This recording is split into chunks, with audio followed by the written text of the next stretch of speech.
Hello and welcome. तर आजच्या ॲडव्हान्सच्या क्वेश्चनमध्ये multiple correct ऑप्शनचा question आहे. आधी बघून घ्या क्वेश्चन काय म्हटलं की एक सेट आहे एस नावाचा, ज्याच्यामधला जो एलिमेंट आहे तो ए प्लस बी रूट 2 आहे आणि म्हटलं आहे की a b belongs to integer. Okay, हे पहिला सेट आहे.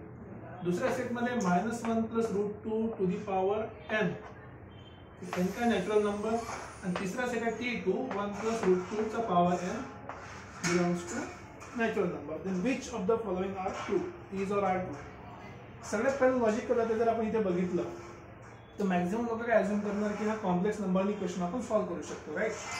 आता कॉम्प्लेक्स नंबर जनरली केव्हा यूज करायचा, ज्यावेळेस आपल्याला कॉम्प्लेक्स फॉर्म मध्ये रिलेशन काढायचे, एक्सपांड करायचं किंवा कॉन्ट्रॅक्ट करायचं किंवा रूट काढायचं, त्यावेळेस कॉम्प्लेक्स नंबर आपण यूज करायचा. या केसमध्ये आपल्याला सेट काढायचा आहे. सेटमध्ये आपल्याला एक्झॅक्ट व्हॅल्यूची गरज नाही, एक जनरल आन्सर पाहिजे सेटमध्ये. येस, जनरल सेटमध्ये पॉसिबल आहे की नाही आता चेक करूया आपण. पहिले विचारलंय की Z union T1 union A22 belongs to S. ठीक आहे, नंतर जाऊ त्याच्यावर. आता बघा इथे लॉजिक पण तुम्हाला समजायला पाहिजे. बघा T1 आणि T2, ए ची व्हॅल्यू किती आहे -1, बी ची व्हॅल्यू किती आहे 1, नो प्रॉब्लेम, झेड मध्ये आहे चालते. टी ची व्हॅल्यू आहे 1, बी ची व्हॅल्यू आहे 1, बिलॉंग्स टू झेड इंटिजर, ते पण चालते. दोन्ही केसमध्ये जर पॉवर एन आहे आपलं नॅचरल नंबर, त्याची काहीतरी व्हॅल्यू आहे ना, म्हणजे हा जो T1 आणि T2 आहे हा ओरिजिनल सेटमध्ये आहेच ऑलरेडी. जो T1 आणि T2 आहे तो ओरिजिनल सेटमध्ये आहेच. तर T1 T2 सोडून हा Z पण काय या सेटच्या आतमध्येच आहे. सो बेसिकली आपण डायरेक्ट ऑप्शन नंबर ए इथं स्टिक करू शकतो की T1 T2 मध्ये जर आपण ए बी ची व्हॅल्यू पुट केली 1 -1 आणि 1 आणि 1, हे दोन्ही जे व्हॅल्यू या सेटमध्ये येतात. ह्या सेटमध्ये तर उदाहरणार्थ झेड पण या सेटमध्ये येणार आहे. तर झेड आणि T1 आणि T2 हा ऑलरेडी एस या सबसेट सेटचा काय सबसेट आहे. पहिला ऑप्शन इथेच आपल्याला क्लिअर होणार. ठीक आहे, सेकंड कंडिशनसाठी जाऊया आपण की T2 इंटरसेक्शन म्हटलंय इथे T1 इंटरसेक्शन 0 to 1/024, याच्यामध्ये काही इंटरसेक्शन नाही असं म्हटलंय. ओके, ठीक आहे, आता अनालाइज करू आपण. आपल्याकडे T1 काय, T1 आपल्याकडे आहे समजा, आपल्याला एन ची व्हॅल्यू पुट करायच्या आधी -1 प्लस रूट 2. ओके, आता याचा पॉवर आहे एन. तर T1 चा सेट काढणं एकदम सोपं बघा. जर तुम्ही याची व्हॅल्यू काढला, सो -1 इथे आहे, रूट 2 ची व्हॅल्यू किती आहे 1.41 something to the power n. तर अप्रॉक्सिमेटली इक्वल टू आपण पकडून घेऊ 0.41 आणि ही टू दी पॉवर एन आहे, म्हणजे लेस दॅन किती 1 आहे. तर एक्सपोनेन्शियल फॉर्म आहे ऍक्च्युली, हा एक्सपोनेन्शियल फॉर्म आहे जो 1 पेक्षा काय छोटा आहे. जर तुम्हाला 1 पेक्षा छोटा एक्सपोनेंट काढायचा असेल तर या प्रकारचा ग्राफ येतो. ऑब्वियसली 1 साठी 1 आहे, ऑब्वियसली 1 साठी 1 आहे, राईट. 1 साठी काय 1. जशी जशी व्हॅल्यू 1 पेक्षा मोठी होईल हा रेशो छोटा होईल, जो 1 पेक्षा छोटा असेल रेशो काय होणार मोठा होईल. ठीक आहे.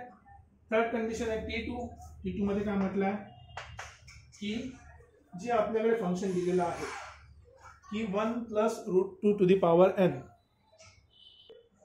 तर इथून आपल्याला काय माहित पडलं की जसं आपल्या एन ची व्हॅल्यू ही एन ची व्हॅल्यू जशी एन ची व्हॅल्यू मोठी होत चालली, फ्रॅक्शन काय होत चालला 1 पेक्षा छोटा. आणि तुम्ही जर ऑप्शन चेक करणार 0 पासून 1/0212024 ही व्हॅल्यू काय 1 पेक्षा छोटी होत चालली. तर इथे कुठेतरी आपल्याला काय भेटणार आहे, या रेंज मधली व्हॅल्यू भेटणार आहे. जर ही रेंजची व्हॅल्यू या रेंज मध्ये भेटते म्हणजे दोघांमध्ये काहीतरी कॉमन आहे. जर दोघांमध्ये काहीतरी कॉमन आहे म्हणजे इंटरसेक्शन फाय होऊ शकत नाही. सो हा रॉंग झाला.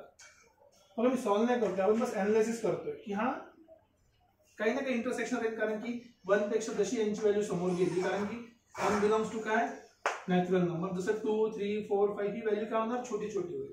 छोटी म्हणजे जे टोटल याचं सोल्युशन आहे ब्रॅकेटमध्ये ह्या 0 पासून ते 1/2024 च्या मध्ये येणार आहे, राईट. थर्ड सेट मध्ये सेम कन्सेप्ट अप्लाय करू शकतो आपण. थर्ड सेट मध्ये आपल्याला दिला 1 प्लस रूट 2 याचा पॉवर किती आहे एन.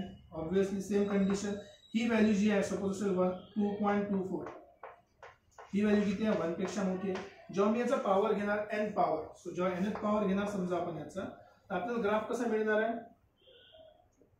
माहिती आहे, या प्रकारे ग्राफ मिळतो. सो जशी आपली व्हॅल्यू यांची मोठी होईल, यांची व्हॅल्यू जशी मोठी होत चालली 1 पेक्षा, तर व्हॅल्यू पण काय होणार आहे वाढणार आहे. वाढणार म्हणजे किती 1 पेक्षा मोठी होईल. तर 1 पेक्षा मोठी व्हॅल्यू ऑलरेडी आपल्याकडे अवेलेबल आहे. तर समोर कुठल्या तरी नंबरसाठी यांच्या कुठल्या तरी नंबरसाठी हे दोन्ही काय होईल, एकमेकाला ओव्हरलॅप होईल. तर हे करेक्ट आहे. इथे कुठला इंटरसेक्शन आहे का, याने नाही याने म्हटलं की इंटरसेक्शन आहे, तो ओके आहे, समोर काहीतरी आन्सर भेटणारच आहे. So it is correct. तिसरी कंडिशन म्हटली डी मध्ये की for any given a b belongs to Z. Z म्हटलं नो प्रॉब्लेम. हे काहीतरी रिलेशन दिलाय. If and only if b equal to 0. आता बी इक्वल टू 0 पुट करून बघा. इथे बी इक्वल टू 0 पुट केला, बघा परत लिहून टाकतो. बी इक्वल टू 0 पुट केलं तर आपल्याला काय मिळालं, पाय टाइम्स ए आणि पाय हा 0 झाला तर काही कामच नाही आहे, प्लस आय टाइम्स साइन सोबत साइन ऑफ ए पाय. आता लक्षात ठेवा ए ची जी व्हॅल्यू आहे ती आहे झेड मध्ये. झेड म्हणजे इंटिजर 1 पाय 2 पाय 3 पाय -1 पाय -2 पाय -3 पाय. तर जेव्हा मल्टिपल ऑफ पाय असतात तर साइनची व्हॅल्यू काय होते, 0 होते. आणि आपल्याकडे काय भेटलाय, कॉसची व्हॅल्यू. इट इज आयदर +1 और -1. आणि दोन्ही व्हॅल्यू कशामध्ये आहे, इंटिजर मध्ये आहे. इट बिलॉंग्स टू इंटिजर ना. So right. So therefore D is also correct.